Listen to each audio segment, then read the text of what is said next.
Muito bem, amigos, voltamos pela nossa emissora, o canal 26 da TV da Franca, com mais uma entrevista. E, conforme eu quero antecipar para o nosso telespectador, o objetivo é ouvir os prováveis e quase que certos candidatos a prefeito. Já estamos aí vivendo um clima de pré-eleição e os nomes surgem. Nós temos, então, obrigação de abrir espaço e queremos levar a mensagem das pessoas que serão os nossos candidatos, e uma dessas pessoas vai ocupar a cadeira de prefeito da cidade da Franca no ano que vem, e estamos a menos de um ano das eleições. A nossa convidada de hoje, Flávia Lancha. Obrigado, Flávia, pela presença. Eu que agradeço mais uma vez estar aqui, né? A oportunidade da gente poder debater um pouquinho, né? Muito bem, Flávia, você participou muito bem da eleição passada, lá se vão 3 anos, mas o seu nome é dado como certo para as eleições do ano que vem. Aí a primeira pergunta, você já definiu, já se inscreveu, já se filiou a um partido? Por enquanto não. Ainda não? Estou estudando com muito cuidado. O que eu espero de um partido? Que ele me dê apoio e autonomia para que eu possa continuar com o meu propósito. Com seus objetivos. Com o meu objetivo de fazer uma boa gestão, muito comprometida, com bons nomes. Mas a cidade comenta que você esteve em São Paulo, convidada pelo Kassab, que é uma liderança expressiva, até nacional, e que ele teria convidado Flávia Lancha para ir para o partido dele e então ser a candidata. É verdadeiro? É verdadeiro. Inclusive fui almoçar na casa dele, um convite, e gostei muito. Ele é uma pessoa muito serena e muito séria, e realmente me propôs que eu fosse para o partido, me deu total autonomia, total apoio, e é um dos que eu estou cogitando a possibilidade. Bom, quais os outros seriam? Quais outras opções? Fui também convidada pelo PTB, inclusive pelo próprio deputado Campos Machado, PRB e o Podemos. Esses foram as propostas mais concretas. E você está estudando, então? Estou estudando.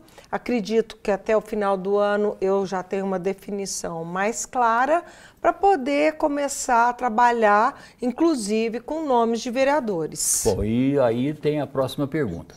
A cidade já está querendo acertar qual será o seu vice, candidato a vice. Já existe essa perspectiva, esse estudo, não? Não, essa daí ainda não tem. A gente tem que passar por alguns ajustes e algumas análises. Também né? não é tão urgente, né? Não. Esse daí tem tempo. Acredito que ir para o partido e também definir quadro de vereadores nesse momento é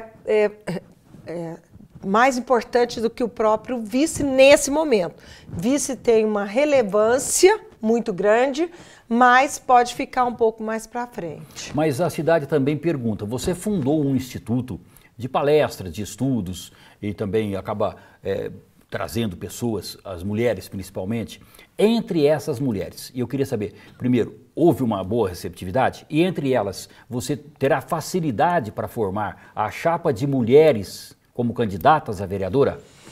Bom, quando a gente pensou nessa formação para mulheres, foi no sentido de dar uma visão para elas, esclarecimento, conhecimento e a possibilidade delas fazerem no futuro essa escolha. Não é um curso para formar, por exemplo, candidatas a vereadoras. É um curso de formação política para mulheres. Hoje a gente ainda vive numa sociedade machista. As mulheres ainda têm uma resistência para colocar o nome na política, mas eu acredito que esse tipo de curso, esse tipo de oportunidade vai criando um ambiente para que elas se sintam mais à vontade para no futuro ter essa decisão de serem candidatas. Vejo como uma possibilidade muito factível ter o quadro necessário de mulheres para vereadoras. Tem um número expressivo de participantes? Sim, nós tivemos mais de 30 inscritas, inclusive hoje é dia de aula, né? E quer dizer, toda quarta nós temos aula, termina no dia 18 de dezembro. E vamos formar novas turmas. Aí volta em janeiro, fevereiro? Provavelmente em fevereiro nós estamos formando mais turmas e é muito interessante que alguns homens falaram, mas por que só para mulheres, né? Nós também queremos. Talvez a gente faça um formato na próxima turma mista, Tá. mas mais uma vez, por que só mulheres? Porque a gente queria dar oportunidade e para que ela se sentisse à vontade para poder pensar na entrada na política. Tem um outro grupo expressivo que eu tenho a impressão que pode até ser decisivo nas futuras eleições do Brasil como um todo. Juventude. Você tem um quadro de jovens também presente? Já tenho alguns jovens que já estão me acompanhando, tenho vários voluntários, inclusive apoiadores da minha campanha, e eu tenho um relacionamento muito fácil com os jovens. Minha casa sempre foi uma casa, por causa dos meus filhos, que sempre os jovens estiveram presentes. Então, isso me dá um trânsito bem bacana com eles. Bom, há um detalhe também interessante, renovação. Que a juventude não vai votar no pessoal de cabelos brancos, que já tiveram passagem, oportunidade, ou dificilmente votaria. Eu tenho a impressão que é a hora da juventude realmente, né? Renovação e principalmente, Realindo, renovação de ideias. De ideias. Nós precisamos fazer política de uma forma mais ética, transparente e com competência. Por exemplo, o seu pai foi prefeito há aproximadamente 50 anos, é isso? É isso. Ele tinha então quantos anos? Ele era jovem. Ele era bem jovem quando ele foi Que ele prefeito, faleceu com acredito, 80 e... Ele faleceu com 87. Ele tinha 37, aproximadamente. Ele foi um dos... Na época, eu tenho uma vaga lembrança de que ele era um dos mais jovens prefeitos quando ele foi. E eu me recordo que ele era médico recém-formado e no centro de saúde, ao lado do Dr. Alcântara e aquela turma toda do antigo centro de saúde. E como médico, certamente foi facilitada a campanha, porque tinha muito contato popular e ele tinha um espírito público, não é? Ele entrou... Ele contava essa história, né? Que ele entrou para a política como foi a população que pediu. E ele tinha... Meu pai nasceu para servir. E foi isso que fez com que ele entrasse para a vida pública e foi isso com que ele fez a vida dele inteira, seja como médico, seja como prefeito. Detalhe, quando o Dr. Lancha era prefeito, de 68 a 70, 69 a 72... Não tinha Franca, não tinha Francal, que foi ele que idealizou, não tinha distrito industrial, era a Franca dos 100 mil habitantes. E eu tenho a informação que ele convocou o secretariado para pensar a Franca dos 300 mil habitantes. A Franca tinha 100 mil, 300 mil estava longe demais. Muito longe. E o pessoal da época falou, será? Essa foi a interrogação, né? Será que Franca chegará a 300 mil? E hoje já está passando de 400. Então a pergunta agora é esta, já temos que pensar a Franca dos 500 mil habitantes? Sem dúvida. Tem alguns projetos que inclusive eu participo, Franca Sustentável, que junto com as universidades, nós estamos pensando em Franca para 2030. Eu vejo que um grande desafio hoje da nossa cidade é a grande expansão territorial. Quando você estuda um pouco sobre gestão pública, sobre planejamento urbano, as pessoas estão falando de cidades mais compactas. E Franca é uma cidade esparramada. E eu vejo como uma das alternativas o fortalecimento dos 4 polos, norte, sul, leste, oeste, de alguma forma de que eles não precisem tanto usar o centro, por exemplo, não precisem um do outro, e que eles sejam autossustentáveis. Que tenha estrutura em cada canto. E que vai melhorar, inclusive, a mobilidade urbana. Saúde, as próprias escolas. Educação. Então, esse é um dos desafios e também uma possibilidade. Bom, o seu pai era médico, outras profissões como o engenheiro, por exemplo, os advogados, estão sempre presentes na política, mas qual a sua formação profissional? Bom, eu na realidade, eu sou formada em letras, mas a minha vida inteira eu fui empresária na área administrativa, da empresa e na área comercial. Você não chegou a ir à sala de aula como professora? Fui. Foi? Então recorda. Por 2 anos Certo. eu dei aula de inglês. Eu dei aula na UFSC e na Unifran eu substituí um professor numa época. Tá. Mas foi um período curto, porque a seguir eu casei, fui morar na fazenda. E aí, nesse momento, eu comecei a trabalhar com o meu marido na parte, eu lembro muito bem, pagar e receber. Não tinha uma noção exata como é que isso funcionava, mas eu sou uma pessoa, Realindo, que eu não tenho medo de desafio, e sempre que eu tenho alguma coisa que eu encaro um novo projeto, eu me aprofundo no conhecimento para fazer bem feito. E fui me aprofundando, tinha um curso da GV, que era administração rural, era em São Paulo. E eu ia toda semana, deixava meus filhos pequenos aqui, para ir para São Paulo para fazer esse curso. E assim fui crescendo, nós crescemos juntos, né, enquanto empresária.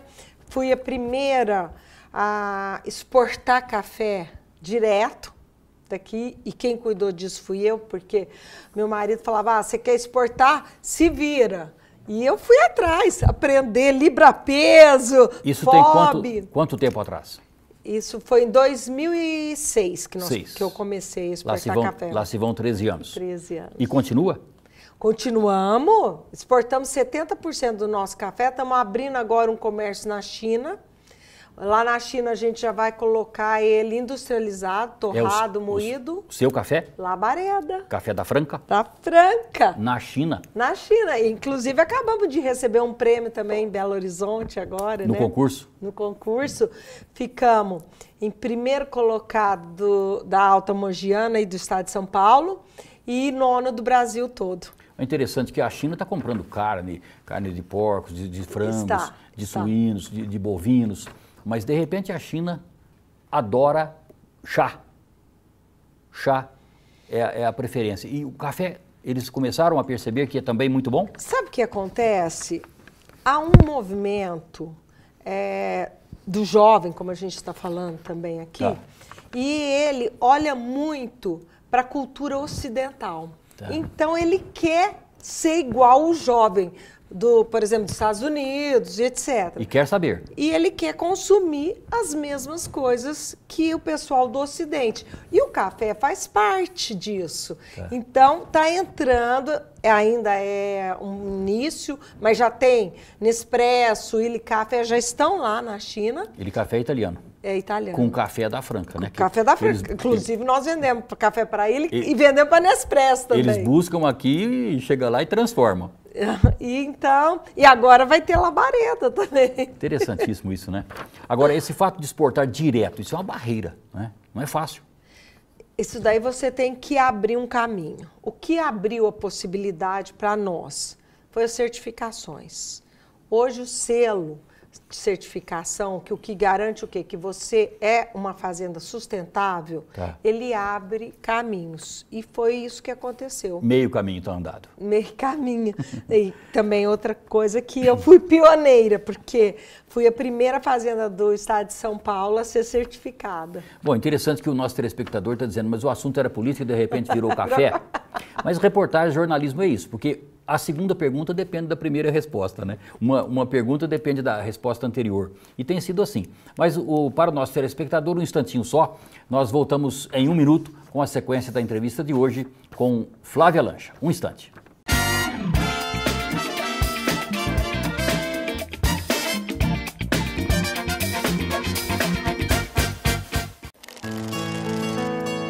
Senhor Café, um profundo mergulho na histórica região da Mogiana, onde 2.000 famílias plantam, cuidam e colhem um dos melhores cafés do mundo. A experiência Senhor Café pode ser vivida nos blends gourmet e superior, onde a tradição une os melhores grãos e revela o sofisticado mundo da excelência. Senhor Café, do grão ao creme, o melhor café do Brasil. Compre também pelo site senhorcafé.com.br. Está em busca de uma escola de qualidade para seu filho, que ofereça segurança e desenvolva habilidades e competências? Então você encontrou Colégio Infacap. Educação infantil e ensino fundamental totalmente adequados às normas da BNCC, com aulas de música, judô, balé, artes e informática criativa. Adotamos o sistema Reggio Emília, um método de ensino por projetos que desenvolve a imaginação de forma participativa e coletiva. Aqui, no Colégio Infacap, as ideias das crianças são levadas a sério. Colégio Infacap.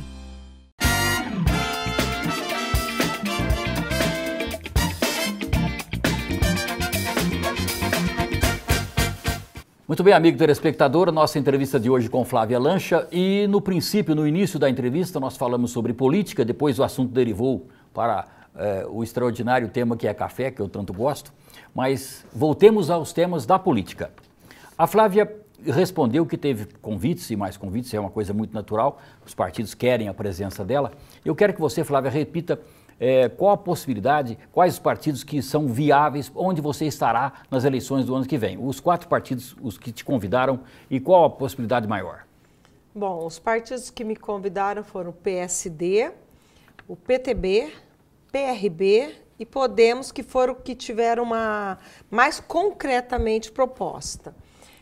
Hoje eu ainda não tenho totalmente definida qual dos 4. Eu ainda estou conversando. O que eu quero? Partido que me deu apoio tanto aqui como no estadual, no diretório estadual, para que eu possa realmente fazer um bom governo.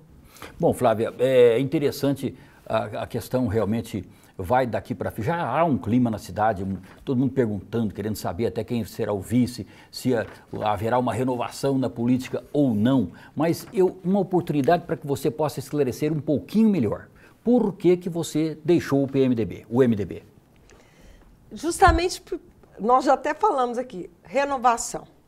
Eu fiz uma proposta, falei, gente, nós precisamos renovar o diretório municipal, porque assim nós atrairemos mais jovens. E o pessoal falou, não, nós não queremos mexer no quadro. E eu insisti, porque eu vejo que essa questão de renovação, ela é imprescindível. Como que a gente imagina um partido sem renovação? Como você imagina uma empresa sem renovação? O mundo. O mundo sem renovação. Então, isso daí é essencial. E eu insisti quando eles falaram, não, nós não vamos renovar, nós vamos ficar desse jeito mesmo. Eu falei, não, então eu vou procurar uma outra alternativa. Bom, aí você optou pelo Partido Novo. Ficou lá um tempo, médio, curto até, e não permaneceu. Por que foi que você saiu? Eu até gosto muito do princípio do Partido Novo.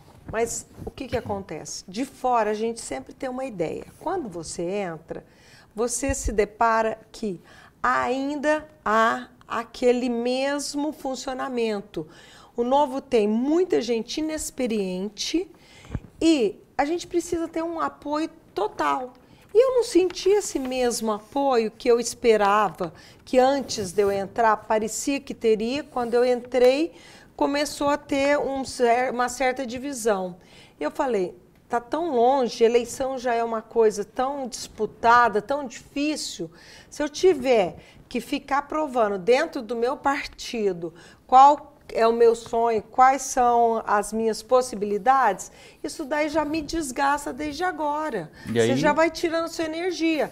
Falei, não, vou sair enquanto tem tempo, enquanto não vai desgastar nem eu, nem o partido, e foi isso que aconteceu. Bom, eu pessoalmente, com a minha pequena experiência nesse setor, olhando o quadro, eu imagino, você poderá ir para o antigo partido do seu pai, o PTB, ou você poderá ir para o partido do Kassab, que tem uma boa estrutura. Estou próximo da realidade ou não? Acredito que você esteja próximo da realidade, sim, realinhando. O Kassab ele tem uma influência, parece que ele é assim, tem muita base, explica muito bem, convence as pessoas, porque ele tem realmente esse argumento muito forte quando fala sobre política, sobre perspectivas do futuro. Isso te encantou um pouco, não? Me encantou isso, me encantou o fato dele me dar total autonomia. E também, o que é que as pessoas me falam? É uma pessoa que o que ele prometer, ele vai cumprir. Então, isso faz muita diferença. E eu acredito, Realindo, que o partido, ele é um contexto, tá? qual que é o objetivo. Você precisa estar num partido para você disputar uma eleição. Necessariamente. Necessariamente. Tá. E o que eu estou buscando? Exatamente isso, o partido que me dê melhores condições para chegar no meu propósito. Muito bem. O governo do Estado de São Paulo, o governo até do país, os representantes não são da sua linha partidária. O Dória, por exemplo, disse essa semana em Franca, ao aprovar a redução do imposto sobre calçados e ao inaugurar a Delegacia da Mulher, que ele é o novo PSDB, que o partido novo do PSDB dele não tem muro, quer dizer, ele prega também a renovação. Agora, como você analisa Brasília, São Paulo, Franca, no quadro da política, no quadro da administração? Bom, primeiro vamos falar de Brasil, tá? Eu vejo que o governo tem feito alguns acertos, ainda não vejo como uma linha muito clara para que lado que ele vai no geral. Mas estão trabalhando muito nas reformas para aprovação. Essas reformas vão ter um impacto muito positivo. Governo do Estado, vejo também, acredito que o Dória já vem de uma experiência maior no executivo, ele é um executivo, isso facilita. Eu tive, inclusive, aula agora lá em São Paulo, na pós-graduação, com a Patrícia Ellen, que é a secretária de Desenvolvimento Econômico do Estado, e eu vejo uma preocupação grande com inovação. E isso nos dá muita esperança. Tempo né? de renovar. Tempo de renovar, tempo de inovar, né? E município, a gente vejo que tem uma necessidade enorme de gestão. Hoje, em Franca, falta gestão.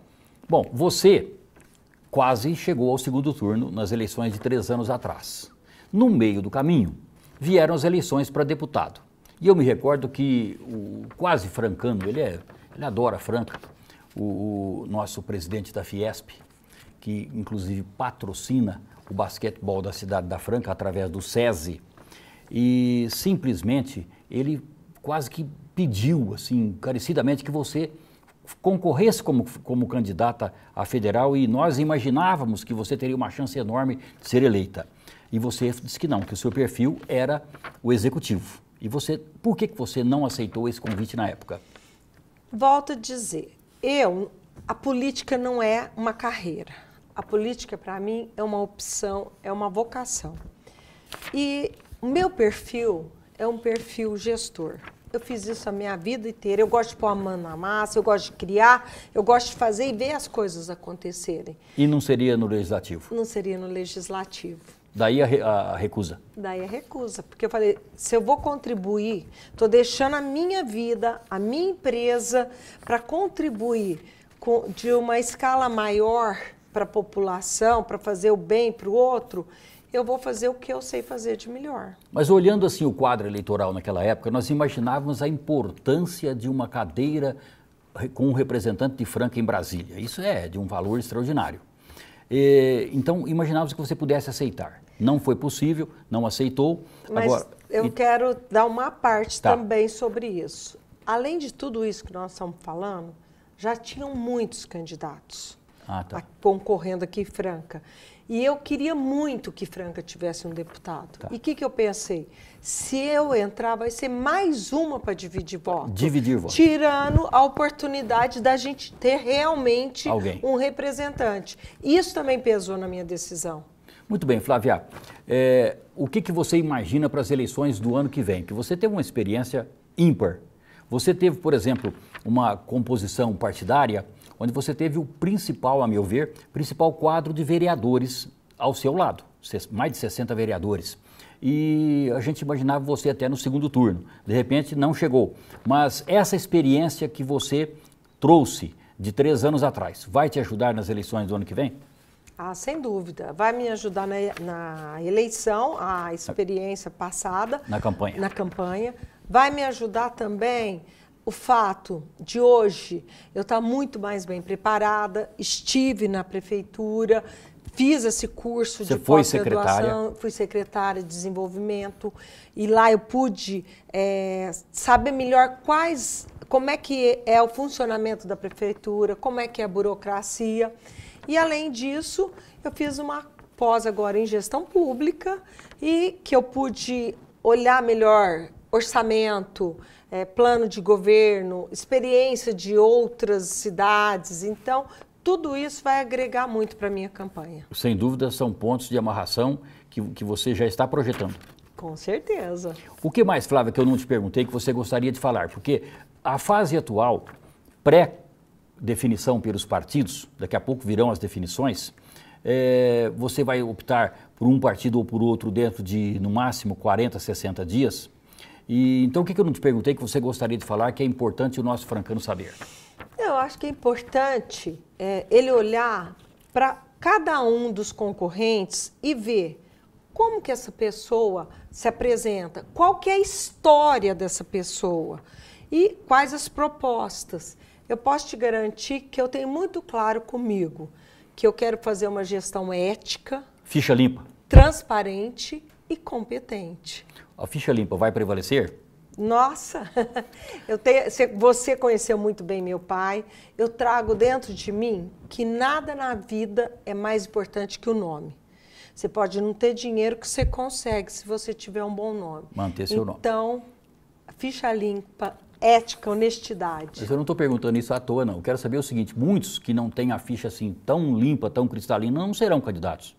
São pretensos candidatos. Isso em São Paulo como um todo, no interior como um todo, em Brasília, no Brasil inteiro. Porque o Tribunal de Contas está ali com a carabina apontada, né? E, sem dúvida nenhuma, pode ser o ano da renovação também por aí, né? Pode, e eu espero que seja.